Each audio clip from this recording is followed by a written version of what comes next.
Mon nom c'est Andrea Bareggi, je suis italien, j'ai 44 ans et je suis né à Milan, en Italie.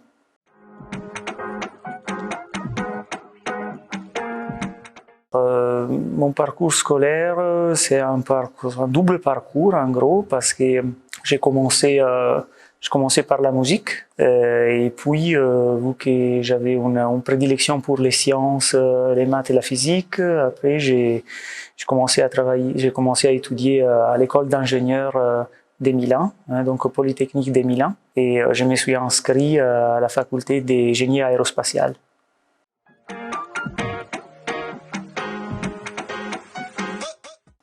Quand j'ai terminé mon parcours master en génie aérospatial, j'ai fait une spécialisation en sciences des matériaux, aussi en sciences des matériaux appliquées à l'espace. Donc j'ai terminé avec un mémoire sur la protection des passagers sur un hélicoptère qui utilisait des matériaux d'origine aérospatiale, c'est-à-dire des alliages comme Aviona, Lincoln et des matériaux difficiles à usiner. Et c'était en lien avec la thèse que j'ai fait au Trinity College de Dublin, parce que j'ai fait une thèse en usinage. Donc l'usinage sont des techniques d'exportation des copeaux, donc sont des techniques industrielles pour construire des parties industrielles. Et disons que dans les années 2000, on a eu un incrément de la environmental awareness, c'est-à-dire l'impact environnemental sur les techniques d'usinage. Donc, le Trinity College, il a proposé au Polytechnique de Milan un set de différentes thèses, et moi j'en ai choisi une, et je suis parti au Trinity College, c'était en 2005. Donc je suis parti faire ma thèse pour la durée de 3 ans plus 1, parce que j'ai gagné en fait une année en plus pour poursuivre mes travaux en postdoc.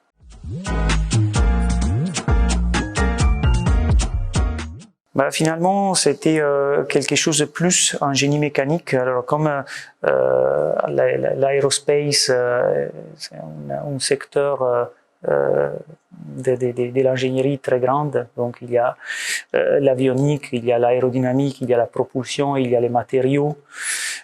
Donc moi, je suis allé dans 2 secteurs porteurs qui sont les matériaux et l'espace. Donc, comme beaucoup d'alliages qu'on utilise en ingénierie aérospatiale, ils sont des matériaux difficiles à usiner, et comme les usiner a un impact environnemental assez lourd, il me semblait approprié de donner ma pierre à l'édifice et de réussir à écrire quelque chose de nouveau dans ce domaine de recherche.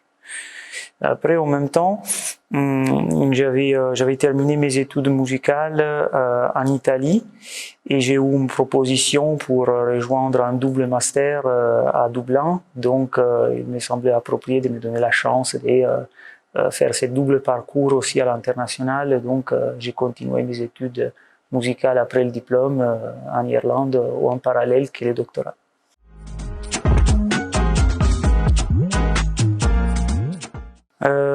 Ça dépend de la période de ma scolarité. Disons que dans la première partie de ma scolarité, on parle de la scolarité universitaire, donc disons mes études supérieures à l'université et à l'école d'ingénieur. Disons que dans les premières 2 ans et demi, j'ai eu quelques difficultés un peu comme tous. Après, à partir de la 3e année, j'ai commencé à accrocher plus, j'ai développé une méthode de travail qui me permettait de passer les examens assez rapidement. Le système scolaire universitaire italien est assez différent du système français.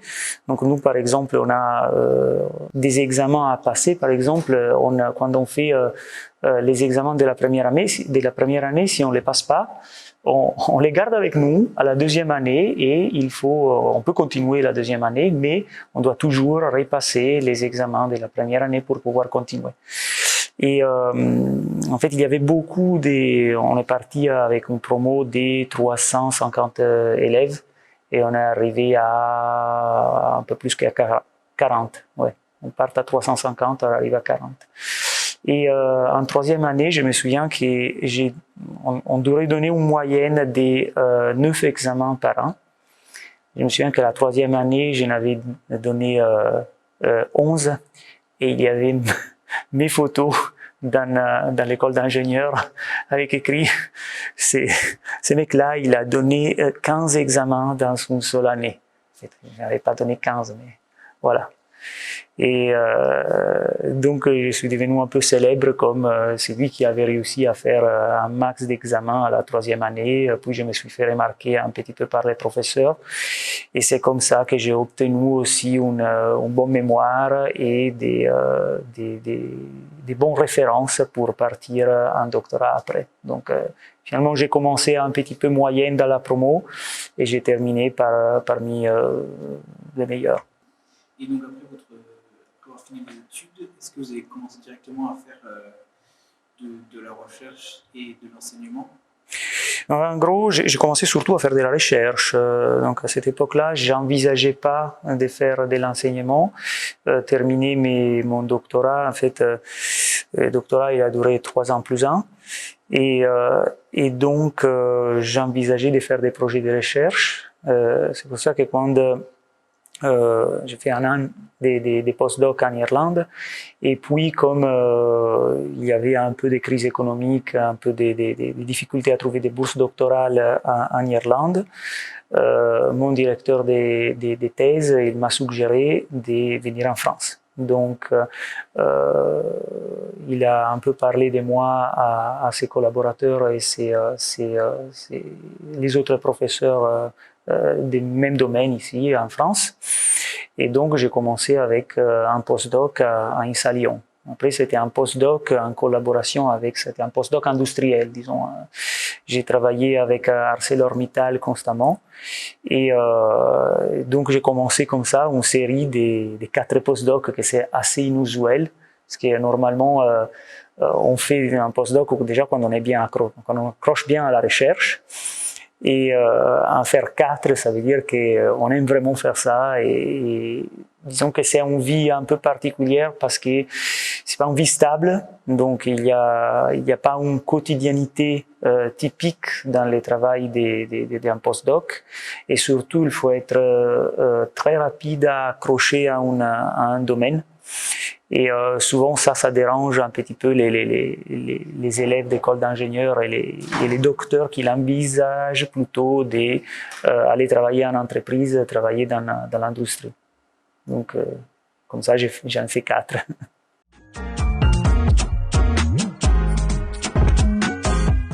En 2012, j'ai été contacté par les directeurs des ESME. En sachant que j'avais déjà enseigné pendant ma formation doctorale, mais sans trop de conviction. J'avais surtout enseigné à des Master 2, donc il était presque comme une continuation de la recherche avec eux. Et puis en 2012, en fait, j'ai été contacté par les directeurs de ESME Lyon. À l'époque, l'école venait d'être créée. Il m'a dit on a besoin d'un profil polyvalent, il y a tout à construire, il y a des perspectives intéressantes, les groupes Ionis, il y a un groupe bien implanté en France, venez nous voir, on discute du poste. Et comme ça, je suis allé à Viviers-Merle, en fait l'école n'était pas toujours ici, on a commencé proche de la Pardieu. Et dans des locaux beaucoup plus petits, que maintenant il héberge d'autres écoles de groupe Ionis. Et c'est comme ça que tout a commencé, en fait. On a commencé avec une petite promo, on avait une trentaine d'élèves, et puis on a continué à grandir jusqu'à aujourd'hui.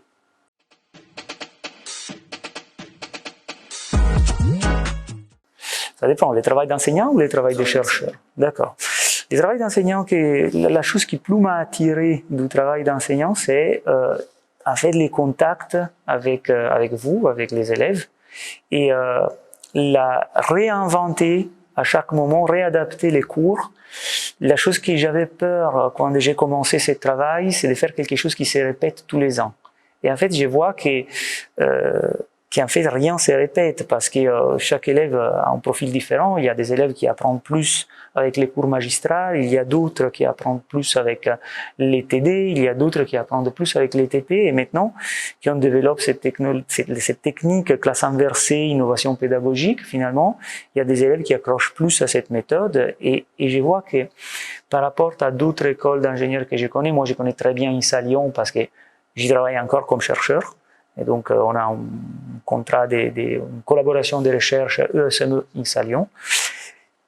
Je vois que beaucoup d'écoles d'ingénieurs, ils ont un peu une approche plutôt traditionnelle. Et ce qui m'a plu de ESME, c'est qu'effectivement, il y a cette innovation pédagogique, cette envie de se réinventer à chaque instant, à chaque moment, qu'on a une variation dans notre public, que c'est vous, et dans l'entreprise aussi. Donc, nous, on est très attentifs à ce que l'entreprise nous suggère grâce à nos anciens élèves, à l'association anciens élèves de ESME.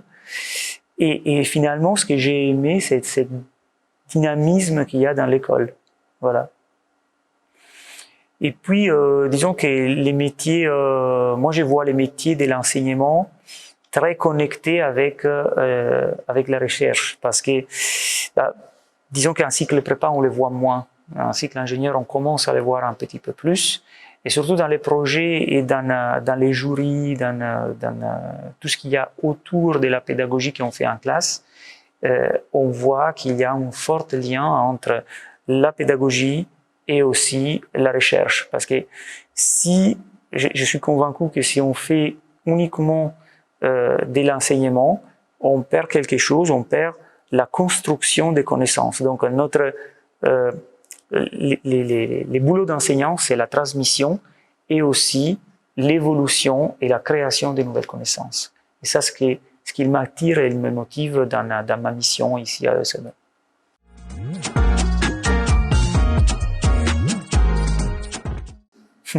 C'est la prochaine. C'est la prochaine matière que je vais enseigner. Non, je rigole. Mais en fait, comme je disais tout à l'heure, c'est un métier en constante évolution. J'ai vu une matière en particulier, disons que mon socle de compétences, il s'articule autour de la mécanique et de l'automatisme. Donc finalement, comme un cycle prépa, on a beaucoup de demandes d'enseignement dans ce sens-là. C'est une route ouverte à l'évolution pédagogique. Et j'ai voulu varier, j'ai voulu changer les différents programmes. Initialement, ma matière s'appelait Génie des systèmes. C'était bien sûr de la mécanique et de l'automatique. Après, on l'a appelé SMA, système mécanique et automatique. Maintenant, il est devenu système technique. Bon, ça c'est un peu doux. Des fois, ça ressemble un peu à du maquillage. En réalité, non, parce que chaque fois qu'on change des noms des matières, même si les contenus, les socles du contenu restent les mêmes, il y a des variations, disons, dans l'approche pédagogique. Donc, si vous me demandez quelle matière je préfère enseigner, il s'agit de la mécanique, mais aussi d'une mécanique visée à une connaissance des systèmes généraux. Donc la mécanique, c'est une matière tellement vaste. Maintenant, j'ai fait de la recherche en système biomécanique.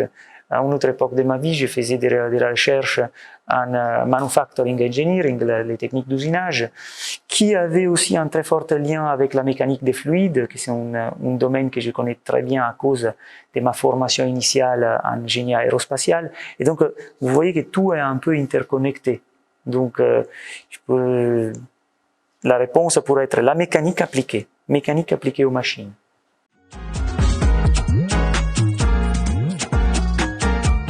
Souvent, en fait, je suis impliqué dans des projets de coopération européenne.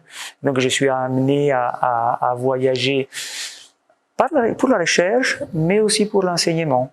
Donc, dans ces années-là et dans les prochaines 4 années, je vais travailler beaucoup sur les techniques de digitalisation et techniques de networking appliquées au domaine de la musique. Donc c'est un petit peu quelque chose entre traitement du signal et digital networking, et appliqué au domaine artistique. Et donc on a plusieurs, grâce à ces projets, en collaboration avec l'Association européenne des conservatoires, on voyage, j'ai déjà voyagé à Bruxelles, à Rotterdam, ce sont tous des déplacements en cours, celle-là, de la durée d'à peu près une semaine. Au Kenya, j'y vais rester un mois, parce que c'est un autre type de coopération internationale, c'est une coopération de type Horizon, donc c'est un projet dans lequel il n'y a que des universités et des chercheurs impliqués. Et puis, bien sûr, je me suis déplacé pour des conférences, des fois de la durée d'une semaine, des fois de la durée de 2 semaines. Et aussi, je me suis déplacé pour des missions de recherche, parce qu'un des partenaires, des missions d'enseignement, désolé, parce qu'un des partenaires de SME en Inde, Chitkara, il m'a accueilli pour 10 jours pour faire de l'enseignement. Et donc là, j'ai fait un enseignement appliqué, c'était un peu des techniques numériques appliquées à la mécanique. Donc, j'ai enseigné de l'Algodoo, du MATLAB, des techniques que vous connaissez aussi en SMA, mais un petit peu ciblées numériques.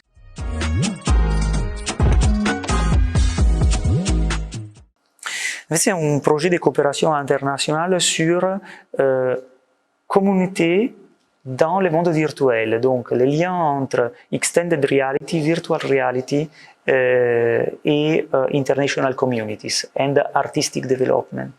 Donc nous on fait partie d'un groupe avec Opera Network, avec ESME qui est stakeholder de ce projet, sur la digitalisation et la virtualisation des environnements pour l'opéra. Donc, on va probablement jouer un opéra, des extraits d'opéra, c'est l'Orfeo de Monteverdi, mais avec des avatars, des instruments MIDI, donc des sons échantillonnés, et aussi des interprètes qui ne seront pas physiquement là, mais ils seront connectés à distance.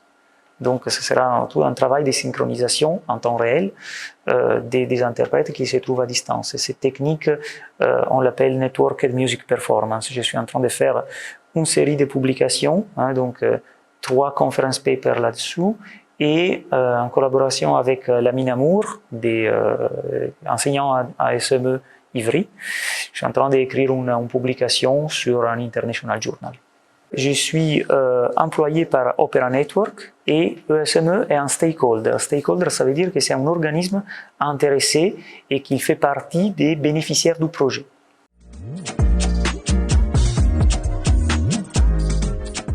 On peut l'appeler un salaire parce qu'un doctorant est quelqu'un qui travaille pour une institution, donc il reçoit un salaire. À l'époque, c'était un salaire de 1380 € en Irlande, en sachant que les pouvoirs d'achat, il a beaucoup changé. Donc en 2005, c'était pas un salaire énorme, mais disons que je pouvais me permettre de payer un loyer en centre-ville de Dublin, d'un appartement. C'était combien? C'était pas un énorme appartement, mais c'était un 30 mètres carrés. C'est comme si aujourd'hui je pouvais me payer en place Bellecour un appartement de 30 mètres carrés. Donc pour contextualiser un petit peu les salaires, parce que donner un chiffre comme ça à distance des 20 ans, c'est un peu moins que 20 ans, c'est pas très signifiant si on ne donne pas la contextualisation économique. En sachant qu'à l'époque, l'Irlande a été appelée les Celtic Tiger, et donc il y avait une très bonne croissance économique qui, à la fin de mon doctorat, en fait, il s'est assoupi. Et donc beaucoup d'entreprises, ils ont choisi de déménager à l'étranger.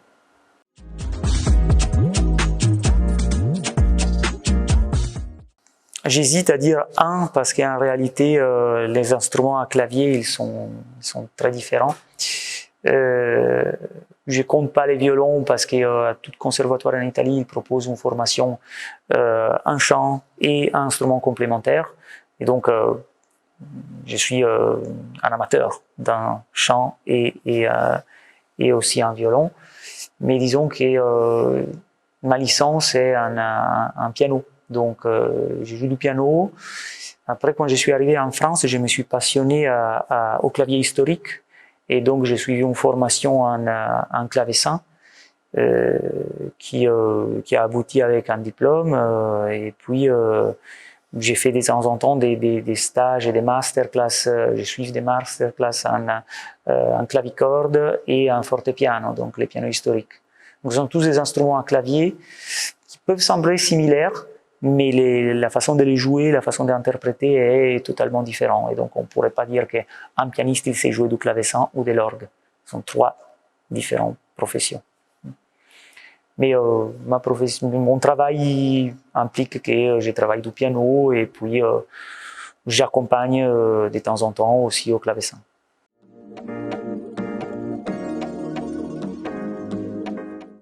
Absolument.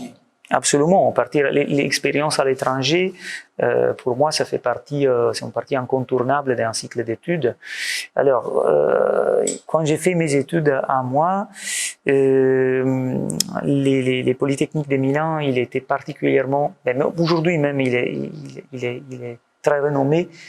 Et donc, c'est difficile de trouver des écoles dans lesquelles on a un programme similaire, etc. Aujourd'hui, c'est beaucoup plus aménagé tout ça, et donc le programme Erasmus, il est devenu quelque chose de très intégré dans un cycle d'études.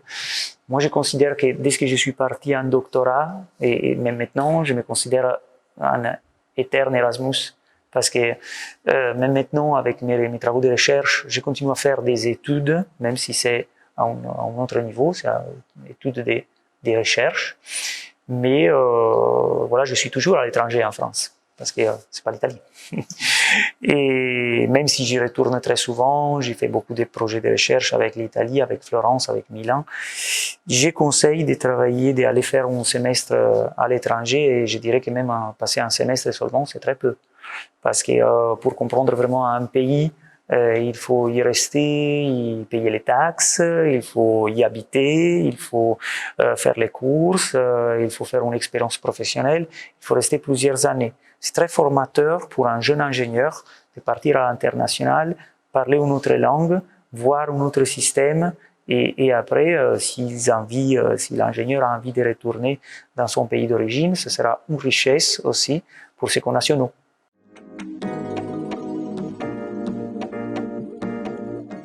C'est passé un peu longtemps de ça. Alors, disons que quand j'étais en deuxième année d'université, à l'école d'ingénieur, je me suis passionné à un style de Kung Fu, et j'avais des amis qui les pratiquaient, et donc j'ai commencé à le pratiquer moi aussi.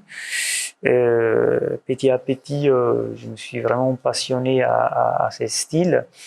Et juste avant de partir pour l'Irlande, j'avais validé ma ceinture noire, et je n'avais pas encore décidé d'aller tout de suite travailler à l'étranger. J'ai commencé à chercher du travail en Italie comme ingénieur aérospatial, et j'avais commencé les cours instructeurs. Donc c'est un style qui m'a toujours fasciné par la beauté de ses mouvements, et très lié au Tai Chi Chuan, qui c'est la technique sœur du Shaolin Chuan. Et j'ai toujours aimé ce côté entre pratique sportive et philosophie orientale. Ça donnait un côté que j'ai retrouvé souvent aussi dans la pratique artistique, dans les pianos, de pouvoir faire face en situation de stress, pouvoir se contrôler avec la respiration abdominale, des choses qu'on retrouve aussi dans les enseignements, dans tous les conservatoires, on trouve des enseignements de techniques de relaxation. C'est ce que vous faites aussi en développement personnel ici à ESME, dans certains cours. Et finalement, c'était une occasion pour moi de travailler les kung fu, m'approprier de mon corps, découvrir des gestes de relaxation. Et puis, il y avait aussi une certaine communauté. Je suis parti plusieurs fois à faire des stages, des compétitions dans toute l'Italie, parce qu'il y a une fédération très répandue. Ici en France, il y a Paris et Toulouse qui font partie de la même fédération. Donc, j'avais pris contact il y a quelques années, mais la distance rend les choses plus difficiles. Voilà.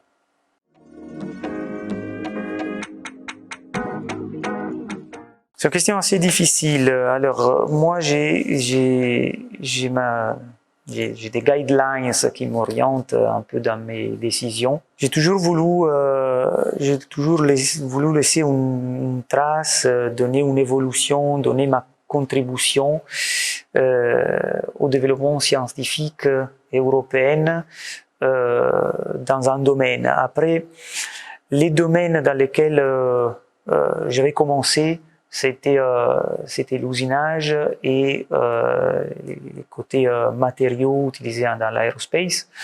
Après, c'est un domaine dans lequel l'industrie elle-même elle a du mal. Donc aujourd'hui, quand je parle avec mon oncle qui a été présidente des UCIMU, c'est l'Union italienne des machines d'usinage, et aussi un des membres de l'Union européenne des machines d'usinage, il me dit c'est un domaine très dur pour nous en Europe parce qu'il y a un pouvoir grand dans les États-Unis et aussi en Extrême-Orient. Donc il est un domaine très difficile dans lequel trouver sa voie. Donc, j'ai des connaissances assez éloignées dans ce domaine.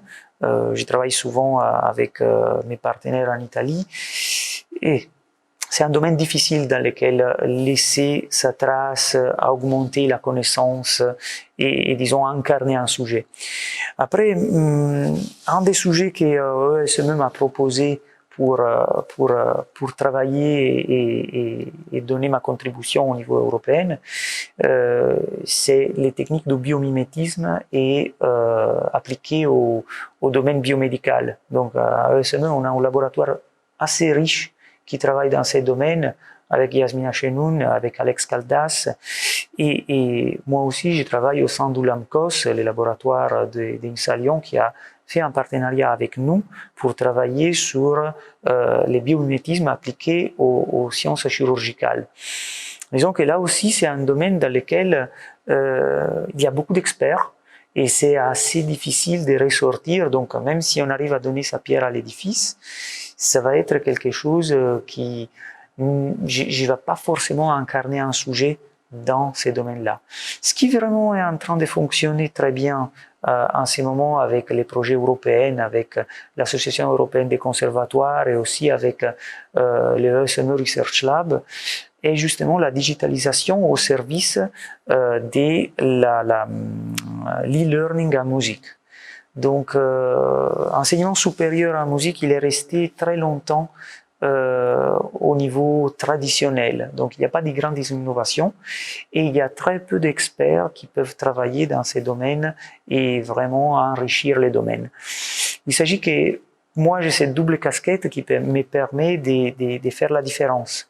C'est ce que je vois dans ces années. Je ne sais pas qu'est-ce que ça va être dans les prochains 5 ans, mais probablement je voudrais continuer à apporter mes connaissances et mes compétences dans ces domaines pour vraiment faire la différence et réussir à développer quelque chose et réunir ces deux mondes qui sont apparemment très difficiles à faire communiquer, mais qu'ils peuvent partager des objectifs communs. Voilà.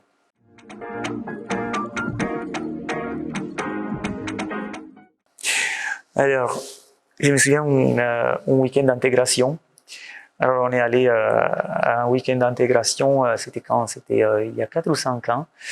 Je me souviens, il y avait Monsieur Raffaelli, il y avait Monsieur Saber. À l'époque, il y avait Madame Anteblian qui était directrice, il y avait Candice Orsat. On était tous allés au week-end d'intégration à Vallon-Pont d'Arc. Et on a fait une descente de l'Ardèche en canoë. Et moi, j'ai eu la mauvaise idée de tirer avant de partir, que tout ce qu'il y avait au way restait au way. Et donc, disons, en 3 minutes, je me suis retrouvé avec une horde d'élèves qui sont venus renverser ma canoë. Après, on s'est vraiment marré à cette week-end d'intégration parce que toujours dans la descente en canoë, je me souviens qu'il y a eu des élèves qui m'ont présenté un dessin d'une structure. Ils m'ont présenté un dessin d'une structure statique avec des poutres, etc.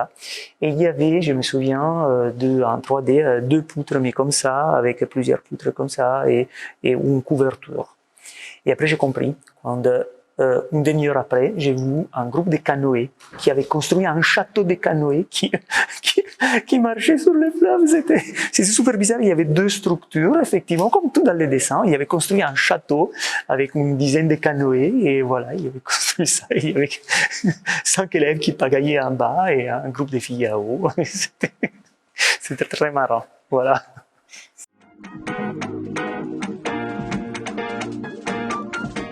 Oui, il y a quelque chose que je voudrais vraiment dire à tous les élèves, mais aussi à ma fille qui vient de naître en fait. J'ai une petite fille depuis 2 mois, voilà. Et je vous conseille vraiment de profiter du temps que vous avez à disposition, parce que après les temps ils s'accélèrent tellement rapidement. Si quand je faisais mes études, j'avais l'impression d'avoir du temps à perdre, j'avais des passe-temps des fois, etc. Je vous invite vraiment à profiter du temps que vous avez à disposition, de profiter des chances qui vous sont données par l'école, par les expériences de la vie, par aussi voilà, s'amuser, mais d'une façon responsable, de construire vraiment votre avenir. Parce qu'une fois qu'on rentre dans le monde professionnel, tout s'accélère tellement qu'on a de moins en moins de temps pour réaliser ses rêves. Alors, moi j'ai de la chance parce que je suis très bien où je suis et je pense que je suis en train de réaliser avec quelques petites variations ce que j'avais envie de faire quand j'étais gosse. Et je vous invite à ne pas abandonner vos rêves et à les poursuivre responsablement et à utiliser votre temps pour arriver à vos objectifs sans trop faire de compromis. Donc, faut pas penser, voilà, il faut que je gagne tot, il faut que je fasse ça parce qu'on me conseille de faire ça. Il faut surtout écouter ses propres sentiments et ses envies pour devenir une personne meilleure, parce que si on fait ça pour soi-même, après on rayonne et on fait ça aussi pour les autres.